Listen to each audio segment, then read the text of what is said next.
Many of you may have heard of the famous landmark Hotel Chelsea, built in 1883. It is known for its noticeable amount of popular residents.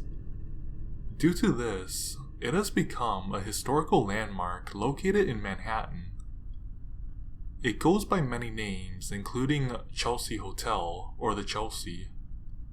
Holding a total of 250 units inside, it became an important landmark since 1966. Back in the day, many artists and actors have stayed in this hotel.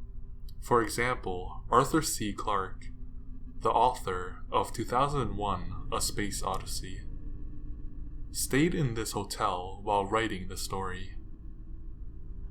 However, these days, they no longer allow long-term residences. The interesting case revolving around Hotel Chelsea dates back in October 1978. Sid Vicious from Sex Pistols, the band, had stayed at Hotel Chelsea with his girlfriend, Nancy Spungen. On October 12, 1978, Sid Vicious awoke to Nancy dead on the bathroom floor. The official report stated that she had bled to death from a stab wound to her abdomen. Sid Vicious was a suspect in the case and was subsequently placed in court for second-degree murder. The most prominent evidence against him was a knife used to kill Nancy Spungen. It was a knife that was apparently bought by Sid Vicious on 42nd Street. In the many stories that he recalled, one stood out when he said, "I stabbed her, but I never meant to kill her." However, many theories have suggested otherwise, mainly because Sid Vicious and Nancy Spungen were constant drug abusers and could have had a bad dealing with some drug dealers. In another theory, there could have been a robbery and Nancy was simply at the wrong place in the wrong time. This is because some items, like a roll of cash, was claimed to be missing. On October 22nd, 1978, Sid Vicious had tried to slit his own wrists and was soon hospitalized in Bellevue Hospital. However, while staying in that hospital, he again tried to kill himself by jumping from a window, claiming that he wanted to be with Nancy before nurses pulled him back in. Fast forward to a year later, on February 1st, 1979, Sid Vicious and his friends were gathering at his apartment and getting high. It seemed as if he was getting his future together when suddenly, at midnight, he had overdosed on heroin. Speculation surrounding his death suggests that he overdosed on purpose.